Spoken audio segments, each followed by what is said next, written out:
Hey everyone, this is Minion from Minion's Army, and today's video is all about Town Hall 12 E-Drag attacks. And I'm going to let you watch me upgrade my last wall piece. It takes me a little bit to find it, so I switch accounts, or switch space designs, not accounts. And the first couple attacks that I'm going to show you from the E-Drag attacks are from our CWL, in which we finished 5th place. The star count was incredibly close. We could have finished in 2nd or 3rd, but decided the last couple of days to try some new attacks and to be less conservative. You can see I was commenting on Lowe's smacking me around. He's a max Town Hall 12, and he was flattening my base just for the fun of it, which that is fine, Lowe's. You go ahead and do that. Anyways, these attacks that I'm going to show you, the first 3 are from our CWL week. The first hit's by Steve, and he does a electric drag attack with 8 E-drags, and then he uses the slammer with loons on a max Town Hall 12. Then we have Agrippa coming in. His first hit is with 7 E-drags, and he uses a slammer with another E-drag in it. And the next hit is also Agrippa. He uses E-drags with a blimp.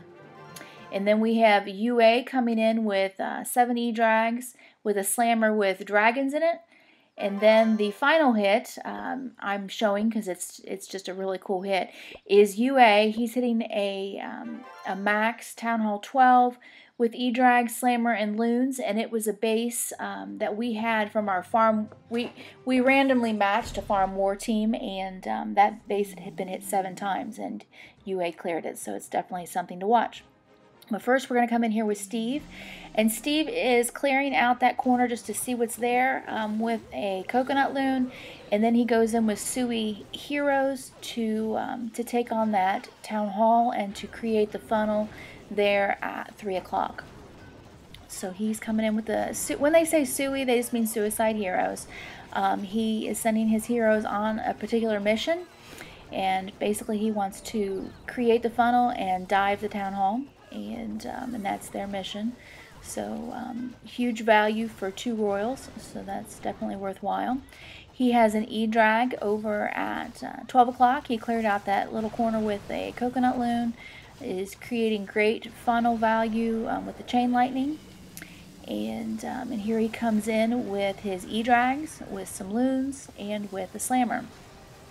So the reason he's using the slammer is the location of the enemy town hall was such, it was set up as an anti-3 design, so that slammer is just going to move in from defense to defense. So he's definitely chose the correct siege machine for this particular base.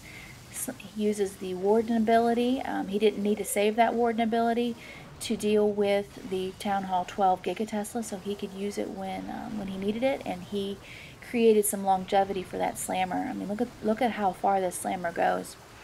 Out from the slammer comes loons, and those loons, with the help of the freeze, can also take down several defenses.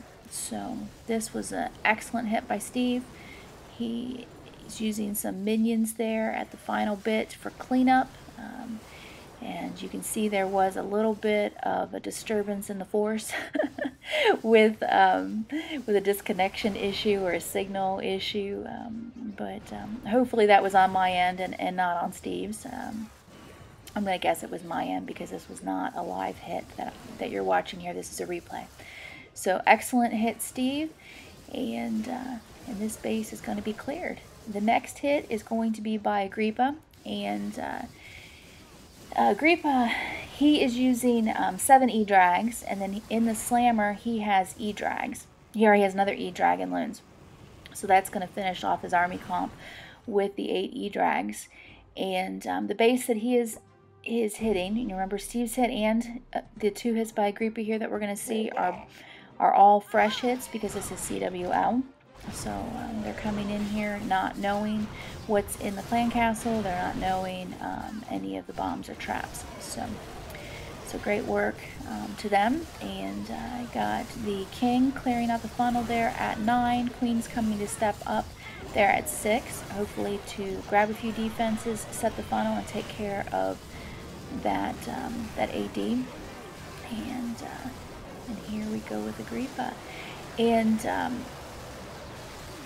probably should rewind if I could. You guys can do that, but you'll notice that Agrippa often does multi-finger deployments. He didn't do that so much with the E-Drags, but he definitely did that with the Loons with a 2-finger deployment. It's pretty handy to do that. It's a way to get your troops down faster and overwhelm the defenses.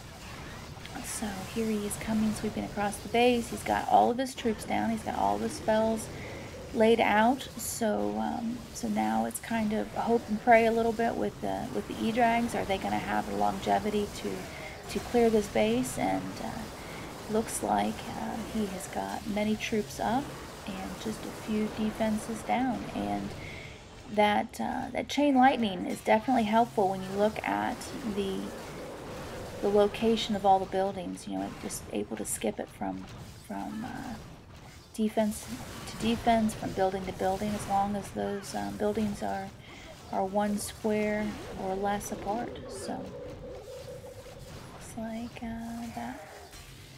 the E-Drag goes down, but the Queen's going to step up and she's going to take out that last defense. So I doubt that I go to double time on this. I might, but I'm going to guess that I'm not. So while this one's finishing up, I'll talk to you about the next one.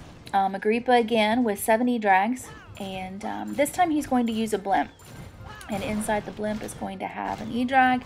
And the reason he chooses the blimp over the slammer, when you take a look at this replay, it's very clear that he wants, as you can see, his Queen in there in the middle. Sometimes that happens with the slammer because the slammer busts out the walls, but he uses a blimp which is going to fly over the walls, which keeps his Queen on the outside of the base. It's handy sometimes to get your royals in and your other troops in using the slammer, busting out the walls, but in this case he wants to keep, there's a lot of trash on the outside, so he wants to keep his Queen on the outside. Notice the chain lightning with that E-Drag there close to 7 o'clock, just skipping the lightning from building to building. It's definitely helping and doing a lot of damage and great funneling. Now you can see how Agrippa is using the 2-finger deployment, and it's very handy to get those troops down quickly. Some people will use 2-finger to have a little more control, do it a little slower. Some people will do 3-finger or even 4-finger, sometimes 5 and even more. It just depends on often what device you're using. Whether you're using a big old iPad Pro or whether you're using your phone is going to depend on how quickly you can get those troops down. Excellent timing for the Warden ability to save the troops from the Gigatesla, and you can see how handy it is for him to have his Queen on the outside, clearing up the trash and taking care of those exterior buildings. He has got loads of troops still available. It's a little gutsy to save for the Eagle for so late in the attack, but remember these E-Drags have a ton of hit points, so they can take some damage from the Eagle. And nice hit, Agrippa.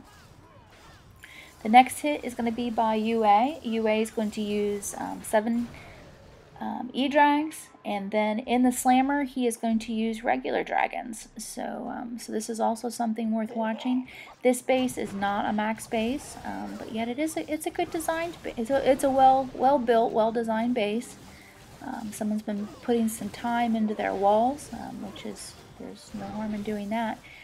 It makes the E-Drag choice a little easier. He's coming in with the Suicide King as a tank to clear out this Tesla farm at 6 o'clock with the E-Drag backup. And with that, he's got the funnel set at 6. He's got the Queen stepping up there at 9 o'clock. And she's clearing out that corner. And I believe he lost her. I don't think that he used the power. I have to look back on the replay. But that's okay. He's got his troops coming in. Freeze down on the sweeper. Sweepers do a world of hurt to E-Drags and 9 allowing them to target properly. Warden is in that backup, and we've got the Warden ability right as the E-Drags were over top of the Gigatesla as that was going off. And now he inserts his slammer. So the slammer is now coming in at we'll say 4:30. and it's going to sweep across the base. And the handy thing about this is if you look and see what is left, he's got his warden. It looks like he's got maybe 3 or 4 E-drags there clustered in the middle, and 4, yeah, so 4 E-drags, and then he's got 2 regular dragons helping in that respect over there at 3 o'clock. So loads of these buildings. He must have planned on using the slammer mostly as to tank and to clean up. Given that these buildings are 2 squares apart over here in this corner, it's a good choice of which troops to put in the slammer.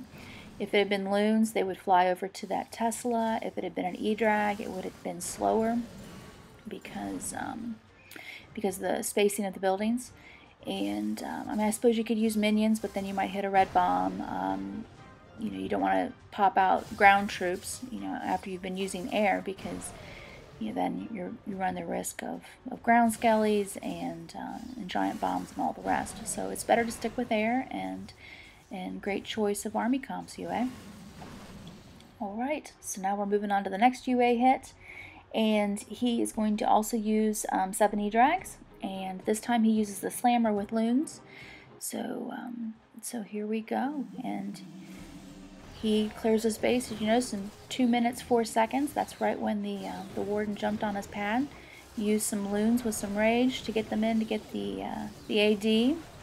Clear out any SAMs so that that E-drag over there at 12 o'clock can set the funnel. We've got an E-drag at 3 o'clock working on its funnel, and he's using the moats. And so he is at 25%, so he's got at least, you know, most of the quadrant, the northern quadrant, cleared, and the slammer is down and is sweeping across the base. He has not used his royals yet. He still has loons in his pocket. Utilized a freeze and a rage, and there come the loons. And just UA is always a good one to watch. He does a fine job keeping his troops together, keeping his cool. He's got a single set Inferno on his warden. He used the freeze, and just to see if he puts that freeze down again. Now I think he's going to save the freeze probably for the Giga Tesla. But let's see. Here comes the loons in, and he's got Sui heroes going in at the town hall. He used those here. He could have put those heroes in earlier, but waiting until his other troops are there closer for backup is a good plan. If you can only activate a portion of the base at a time, then you're going to give a little more longevity to your troops and overwhelm the defenses. So he still has his Queen ability. He can swag that if he likes, or he'll probably heal her up. No sense finishing a war attack with a half health Queen. So even though he doesn't need to use her, he may just to heal her up. But great hit UA, and thanks everybody for watching. Take care. Goodbye.